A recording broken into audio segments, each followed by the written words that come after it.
Everyone to another episode. Matty's back in the studio. Good to have him. Always good to be here, Miles. Here we go. So my question to you to start us off. Here we go. If you could go back to your first year teaching or your first year self as a teacher, what advice would you give yourself? Put relationships first, curriculum delivery second. That's not bad. When I started teaching, I was always told, don't smile to Easter. What's your thoughts on that? Well, I was told the same thing, Miles, and it is I don't know if it's very good advice. For the people that don't understand, as in like Easter, the first term, go in hard and firm and don't be good. Don't be nice to your kids. Yep. So that old school mentality of be mean, keep them keen. I guess that's the term. You know, like the teacher up the front deserves respect. Yeah. And the way you get respect is that have everyone doing exactly what you say when you say it. Yep. Doesn't really work in 2025 anymore, Miles. It didn't really work in 2015 either. But No, it's a new dynamic in the classroom. that way of thinking actually puts the relationship with your peers, your students, on the back foot from the start. So if you go in and you're nice and you just be yourself, Yep. you're more likely to get a successful class than if you go in hard, firm, don't smile until Easter, Yep. and then at the end of the term, you've done really well, good job, you get a movie. Or now I can show my human side. Yeah. And I agree with that. I think we're on a similar page before. I think expectations is still a big one, but gotta put it expectations. there's more room for humility these days as a teacher. And I think it's important with the changing dynamic Definitely. in the classroom. What advice would I give to myself? Just not to take on too much in your first couple of years. Just be Just be wary of, just focus on your classroom skills to start with and then look at extra responsibility. So today's episode, Matthew, going to look at how teaching has shaped us as a partner, parent and person. Reason I came to this episode, I was sitting with my toddler a couple of days back at the dinner table. Toddlers. Great time of day with toddlers, mate. Say no, didn't say no. It was anyway at the dinner table. Not eating much, wanted to jump on the table at one point. Can't be doing that. No. Been there, done that. Consequences follow through. If you're standing on the table, then you have to go down. Eventually go down and just more tantrums. My point being here is a lot of that behaviour stuff, how I deal with the toddler, has also been the foundations of how I work with behaviour management in the classroom. Now, obviously, you want to adapt it from a 2-year-old to a 15-year-old, but there's not much difference, Miles. Still foundations there, which I think is crucial as teachers. So, just want to take a look at sort of the overarching skills that teaching's brought us as a holistic person. Now, on that, so I think one of the main skills, I've got something to fidget with, sorry. The main skills that I've sort of taken from the classroom and use at home. So I work with a lot of young kids, pre-primary, kinder kids. I've also worked with a lot of autistic, non-verbal kids. Yeah. So as adults, as teachers, we use a lot of excess language when we deliver an instruction. Excess as in emotive language, excess as in... Yep, just extra language that we don't need. We say please, thank you, we ask permission, all these type of things. That's a good point, yeah. When all the child needs to do is put their shoes on. Yeah? So we all know the battle of putting kids' shoes on. I know it well, Matthew. I know it well. So at home, I don't say, excuse me, Miles, we're getting ready to leave. Remember, we need to put our socks and our shoes on. Shoes on now. That's it. Shoes on. Yeah. I don't even say load them with the positive praise. Yeah. And over time, you don't need to do that. They just put their shoes on because they associate leaving the door with putting shoes on. I was gonna start with patience first. We're gonna flip it up. I think that's a big one. I think the positive reinforcement is huge, and I think there's all. Well, that is positive. But and the thank you, like training the thank you. I'm big on manners. I think they're non-existent these days. Very. Especially in, anyway. No, but I think with the positive reinforcement, there's all those different ratios going around. Where it's 3-to-1, 4-to-1, 5-to-1. My thing is for every time I'm critical or not critical, more. Whatever student, let's go with critical. I try to find ways of building back up again, but it's direct praise as well. Yeah. So it's not just well done. Generic crap. Yeah, exactly. Because I think if you work through that, it shows the students there's the two sides to it all. Correct. Patience. Patience is a big one for me. We were talking about earlier. I think it's a skill and not a trait. And I almost think that think most of my life thought it probably was people are more inherently patient, and maybe they are through their upbringings and stuff like that. But I think it's definitely something that can be worked on as an important skill in both the classroom and the parent environment. And I know now, I've definitely noticed there's a finite amount or limit on my patience levels. And you've only got 100 patience points. Yeah. And and especially you've got to be careful when you're going home from school straight into home, because that's where I find I'm most strained as well. And you feel like, I used to be able to, before kids switch off by leaving the classroom, whereas now it's almost like round 2 or round 4, round 12. Yeah, and I'm the same. I try to make sure that when I leave, because I have to be very patient in my role at the moment, working with some very vulnerable children, be very patient, and it does take its toll. So I have to use my drive home, because that's the time I need to decompress. Because as soon as I get home, I've got 3 kids that need me to be as patient as back possible. Into the jungle. What are you doing for your unwind? Are you doing podcasts and stuff? Are you sitting in silence? I don't do silence, Miles. I hate silence. So I listen to loud, screamy, fast, heavy metal music. That calms you down. It calms me down, yep. I listen to the same when I go to bed as well. Put on some Slipknot and I fall straight to sleep, mate. You do not fall asleep to Slipknot. Yep. Most nights, it's great. And then because I have that time, that's where I try to find new bands and things it doesn't get stale. So what's the drive home from work to home? 45 minutes. That's enough to, as you get home, you decompress? Most of the time. Sometimes not. Sometimes I have quite a emotionally heavy day with work. Is there sometimes I'll get home and then the kids are, they're young, they're full of energy. They want see dad straight away. Yep. So I'll jump into dad mode and then wait till I go to bed and then just zone out on the lounge for 4 hours and then go to bed. So you sort of have to do it in 2 phases. Do you think, because you obviously with your kids now and you've been teaching so long, is patience ingrained to you now? Or do you still have to constantly remind yourself of patience? I do. I'm better at it, but I've constantly got to remind myself in classroom situations or in my role as a leader just to sort of calm down, remain composed, and just sort of progress slowly with stuff. I think I was one of the lucky people that this was an inherent thing that I've had my entire life. You do seem quite chill. So, taking a breath, that type of stuff. It's just I've done it my entire life. Yep. So, coming home, kids having tantrums. All right, we're done now. We wrapped it up. Let's go. Come on. But I do the same in the classroom. Yes. So I don't yell. I don't think I've ever yelled in the classroom. Yep. The only time I've raised my voice was to get over the classroom to tell them instruction. But even then, it wasn't yelling at a student. I was thinking about this the other day. I haven't raised my voice for 5 years because you just realise how it doesn't work anymore. No. I reckon you've got 1 or 2 a year, and then after that, it loses all its power. And I think that the people who have more patience are less likely to scream and yell anyway. Yeah.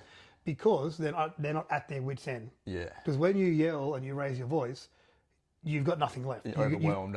You've got no time left. Yeah. And happens with parents all the time because they're at home, trapped in with these little savage humans that want everything right then, right now. They don't want to wait.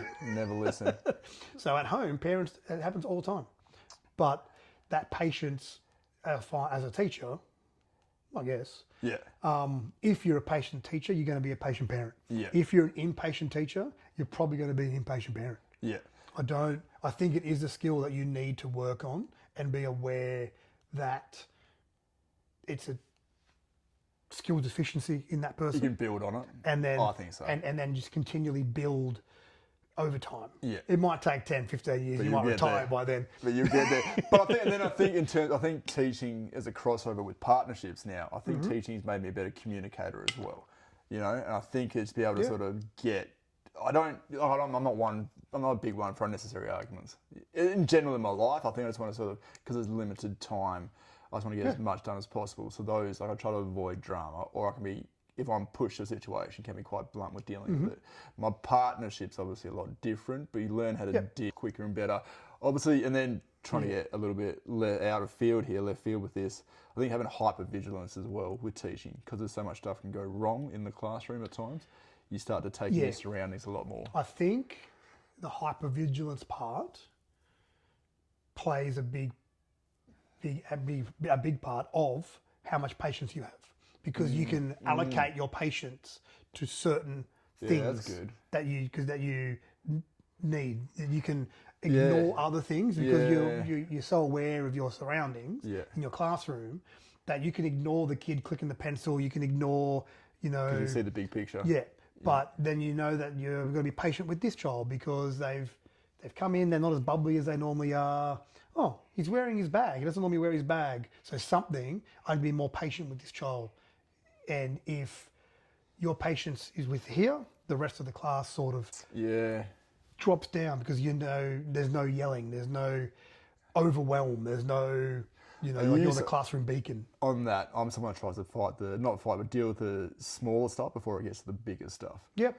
I think that's important as well. I think that's helping my relationship because you can see where stuff could end up. And I go, I want to not fight, I want to deal with it down here at a smaller level than sitting there in silence and then dealing with it all. Sitting in silence never works, Miles. I've heard you're good with silence, Matthew.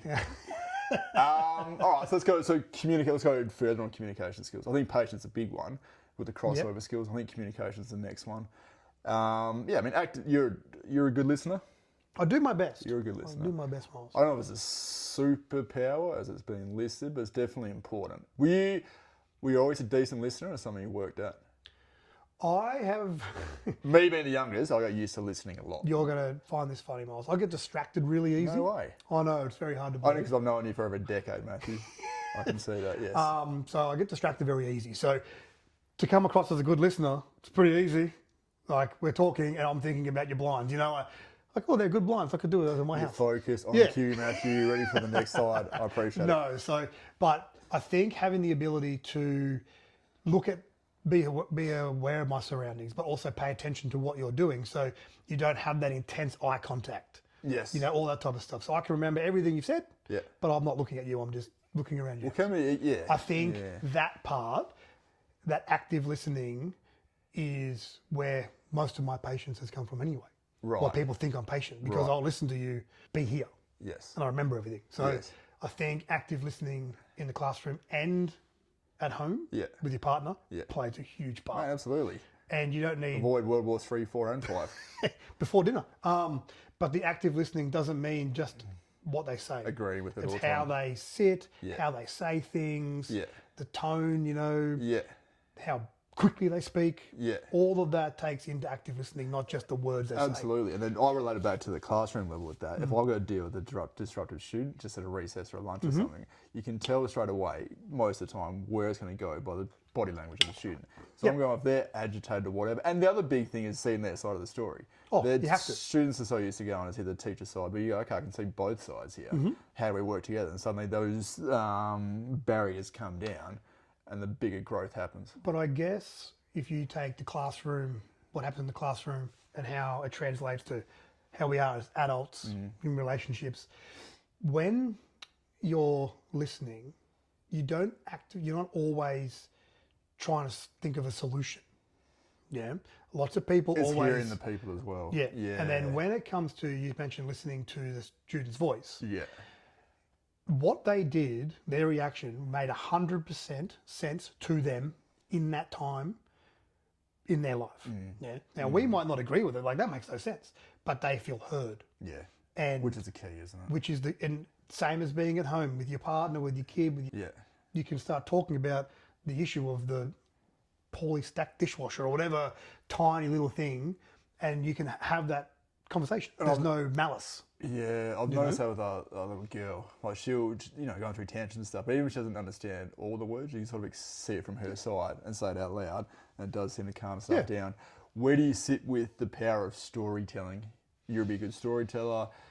I think, is it something I think, I find it like storytelling when you were young with a group of mates is always about the humour side of it, who can tell a joke. Always. So that sort of led to... I'm still there, Miles. You are... Big Beard says otherwise. Yeah. But it's, I think in teaching, I found in my time a lot of relevance can be taken from, I always go with the sort of more harder classes. Me not liking school and me not enjoying school definitely helps them relate more. Yep. I think if you can get that across and have that personalised stories touch to your lessons, it makes a bit of a difference. Yeah. No, being you. Being genuine. Being genuine, kids, especially the kids I work with now, they have a really, really good radar of when they're being lied to and when they're not being heard. Yeah, I agree with that. So I think doing my current job, and even when I was in ed support, I think I've become more just me, I guess you could say. Being me has made life a lot easier because I do all these things anyway. Yeah. So, and it's made work and life sort of pretty similar. Do you think that's an experience thing in the classroom? Like I look at young teachers as a young age coming in, and they need to feel like they're going to project a certain persona. And I'm sure I did when I was young. You know, like you're always in charge and you're always in authority. Where it's just if you show the kids that there's going to be time. I think the biggest determinant for a student in your class to see how you operate is how you handle bad times. If they see a lesson going pear-shaped, if they see you stay calm and composed, they're like, well. Well, funny you should say that, Miles. I've had a couple of prac students in my time, and I always say, look, your lesson's going to go one of three ways. It's either going to be really crap, it's going to be okay, or it's going to be really, really crap. Okay, so if it's going bad, don't force it. Yeah. Don't just stop. Yeah. You know, like if it's a bit easier when you're in pre-primary, you can just throw a song on and they can dance and then you start fresh. But don't force things. Yeah. You know, like, just don't force it. Just let it, like, if you're up the front. This isn't going how I thought it was going to go, guys, all right? And that's the big thing in high school. We're going to stop. That's the big thing in high school. Students want to see how you handle it. So when you're going through that bad time, they'll test you further. Now, if you freak out and start acting up, they know they've got you. You're the thermometer of the room. Or if you play around. And yeah, like, it comes back to the point. If you're genuine, open about it, the kids are like, oh, well, he's stuffed up. We're adults. We're human. We make mistakes. We don't know the answers. Kids need to know that. They need to, they know that we don't know everything. And they want to make sure that we know that we don't know everything. So they come at you with hard questions. They make things really difficult for no reason. Yeah. Just to see what you're going to do. Yeah. Because they're bored. Yeah. Don't get in. And they become masters of reading reactions, don't they? So don't give them one. Which does play into communication and patience as well. So my body language is always the same. If you pissed me off and you're at me, it's going to be the same as if we're having a normal conversation. Well, that especially young male students, it wears them down as well because their whole thing is they want to be seen as a fight, or it's tough. It's a reputation of tough. Yeah. Whereas you don't. Like I'm the same. I don't give into that and just stay calm. It just mellows that situation. Where do you see boundaries and balance as a survival skill for both teaching, parenting, partner? Boundaries, expectations, number one. They have to be there. Are you good at setting boundaries? Setting them, yes. Holding them's different. Holding them, sometimes I forget the boundary I've set, Miles. So it can be tricky though. It can. And I think especially like in teaching, man, it can be a skill people have got to learn. Yeah, and the thing with boundaries in the classroom is they need to be established from the get-go. You can't have rapport with a certain student or a group of students and then change midway. Yeah. Doesn't work. Yeah. So those expectations, those boundaries need to be clear from the get-go. Yeah. And also the teacher and the parent needs to respect the boundaries from the other side as well. So it's not just me setting boundaries. The kids might have boundaries as well. They should be included in, because that's how you have a good relationship with people. And then how do you see that playing off in your home life? Kids are pretty good. Like we don't have very firm boundaries. Yeah. We have very set expectations. Yeah. And the kids are pretty good because they know that's what's expected. Yeah. But we're held to the same expectations. Yeah. I think that's key as well. Yeah.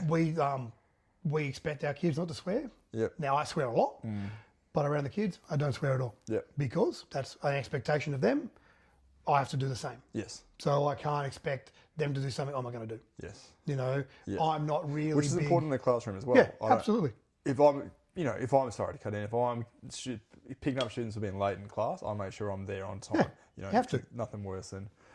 So another one of those expectations is schools don't like hoodies. Yeah. Yeah. In winter, you wear a jumper. Yeah. The only jumpers I own are hoodies. So I don't wear a jumper to school with a hood and then expect students to take theirs off. Yeah. So I just don't wear a jumper. Yeah. Because that's an expectation that the students need to follow. Yeah. And I need to follow. Yeah.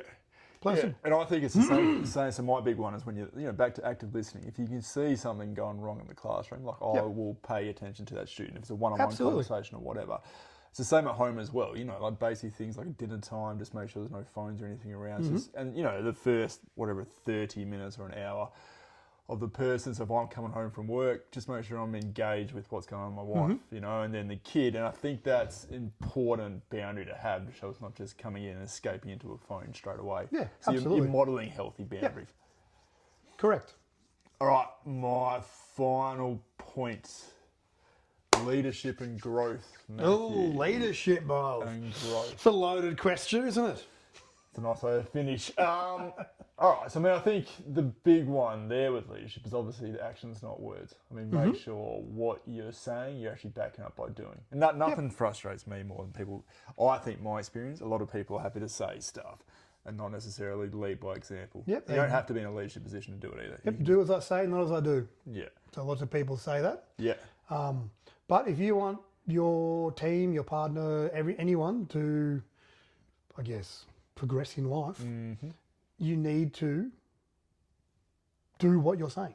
You can't expect someone to do something and you not do it. Yeah.